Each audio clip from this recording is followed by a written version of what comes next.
আসসালামু আলাইকুম ভিউয়ার্স, আমি এমজে এগ্রো থেকে নতুন একটা ভিডিও নিয়েছি। তো আজকে আমরা চলে আসছি ঢাকুলাটিতে, শেরপুর ঢাকুলাটি। তো এখানে আসছি মূলত আমরা মাসুম এন্টারপ্রাইজ অ্যান্ড এগ্রো ফার্মে। তো তাদের যে গরুগুলো আছে এই গরুগুলো কালেকশনগুলো দেখবো। আর মূলত আমাদের সাথে ছিল আরও শাহনেওয়াজ এবং রানা ভাই এবং রনি, মানে মাসুম ভাইয়ের ছোট ভাই। আর সাথে আছিল সামিউল। আমরা 5 জন গেছিলাম মূলত পরিদর্শনে। তো আমি গেছিলাম শেরপুরে একটা কাজে, পরবর্তীতে তাদের ফোন কল পাইয়া সেখান থেকে বাড়িতে আসার পথে মূলত এই খামারটা ভিজিট করি। আর তাদের খামারে যাওয়ার পরে আমি দেখি মূলত এটা একটা ফ্যাটেনিং খামার, মানে তারা গরু মোটা তাজাকরণের যে কার্যক্রমগুলো এগুলো করে থাকে। আমি সেখানে যাই, একটা জিনিস আমার কাছে খুব ভালো লাগে, মানে সেখানে আমি এই প্রথম মানে আমাদের শেরপুরে কোনো খামারে 3টা ফ্ল্যাগ বি, হয়তো অন্যান্য খামারে আরও আছে, কিন্তু অরিজিনাল জাতের যে ফ্ল্যাগ বিটা এখানে 3টা গরু আছে, দেখে আমার কাছে খুব ভালো লাগে। আর ফ্ল্যাগবি জাতেরটার প্রতি আমি একটু ইমোশনাল, কারণ এই জাতের গরুগুলা একটু ভিন্ন টাইপের, মানে এগুলো অনেক হিউজ পরিমাণ মানে মাংস গ্রোথ করে, প্লাস এই জাতের ডিমান্ডটা অনেক বেশি। ডিমান্ড বলতে এই মাংস বলতে এই গরুগুলো যে দেখতেছেন এই গরুগুলো মূলত বয়স হইলো এক একটার 15 মাস করে আর কি, এখনো দাঁতই নাই। এই মালিক পক্ষ যে আছে তারা এই গরু 3টা গরু নিয়ে এসেছিল আপনার 4.5 লক্ষ টাকা, তার মানে 1.5 লক্ষ টাকা করে বাছুর, আর 8 মাস আগে। তো বর্তমানে এগুলোর ফ্যাটেনিং খুব ভালো। এই বিষয়গুলো নিয়ে মোটামুটি তাদের সাথে অনেক ধরনের কথাবার্তা হলো। আর একটা জিনিস হলো যে আমরা যে ইগুলো ওদের যে চারিগুলো মানে যে খাদ্যের পাত্রগুলো এটা একতরফা হয়ে গেছে, মানে মাঝখান দিয়ে শুধু একটা চারি করে দিচ্ছে, দুই পাশের গরুগুলো একসাথে খায়। এতে অনেক ধরনের সমস্যা হয়, ছোট গরু বড় গরু এগুলো মিলাই আর কি রাখতে হয়।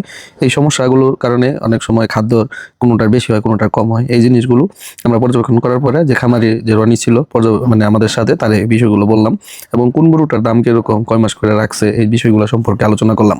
আরেকটা জিনিস সেটা হলো একটা গরুর খামারে যদি আপনার নতুন কোনো লোক ঢুকে তখন গরুগুলো একটু ছোটাছুটি বেশি করে। যেমন এই ছোট বাছুরটা আমাদের দেখাই ফালাফালি বেশি শুরু করে দিছে, এই যে ইয়ের নিচে মানে রশির নিচে আপনার পাও ঢুকে গেছে। পরবর্তীতে রনির বললাম যে পাওটা ছাড়াই দাও, নাহলে যদি বেশি করে তাহলে এটা ভেঙে যাওয়ার সম্ভাবনা সবচেয়ে বেশি, মানে অনেক সময় এই ধরনের কারণে ইনজুরি হয়ে যায়। কিন্তু এটা ছাড়াইতে যায় বিপত্তি আরো যেমন মনে হয় বাইরে গেল। পরে পরে বললাম যে ঠিক আছে আমরা এখান থেকে সরে যাই, সরে যাওয়ার পরবর্তীতে তুমি করো। আর এই গরুগুলো যতই দেখবেন আপনার ততই আপনার কাছে ভালো লাগবে, কারণ এগুলো ভালো লাগারই গরু। এগুলোর কাছে থাকলে একটু হাতাইলে ই করলে ধরলে, মানে এগুলো খুব শান্ত প্রকৃতির একটা গরু।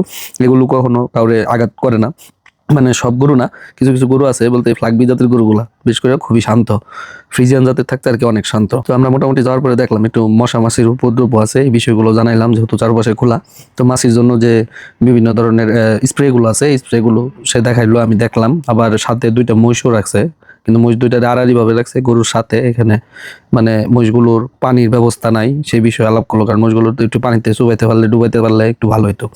আর প্রত্যেকটা গরু মোটামুটি মাশাআল্লাহ খুব সুন্দর স্বাস্থ্যবান, এবং তাদের ঘাসের জমি আছে, তারা ঘাস খড় এবং দানাদার যে রেশন তৈরি করে, রেশনটাও খুব ভালো।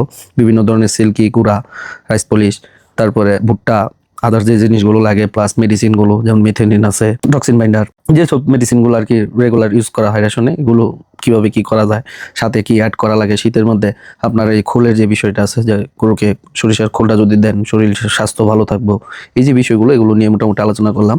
আর এই শাহিয়াল তো আমার একটা ফেভারিট জাত, এই জাতটা আমার কাছে খুবই ভালো লাগে, কারণ এই জাতের গরুগুলো দেখতে অনেক সুন্দর লাগে। তবে সবচেয়ে বড় কথা হলো যে রনিবার ব্যবহার, আচার আচরণ সবকিছু আমার কাছে খুব মুগ্ধ করছে, এবং তার খামারের যে বিষয়াদিগুলো খুব সুন্দরভাবে সে উপস্থাপন করছে, এবং এই জন্যই তার সাথে মানে কথা বইলা এবং তার খামার ভিজিট কইরা তার গরুগুলো খুব সুন্দর, মানে সর্বোপরি সবকিছু মিলে ওখানে যে সময়টা সাসপেন্ড করা হয়েছে সময়টা খুব সুন্দর কাটছে, ভালো কাটছে, এবং সেই গরুগুলোও অনেক সুন্দরভাবে লালন পালন করতেছে।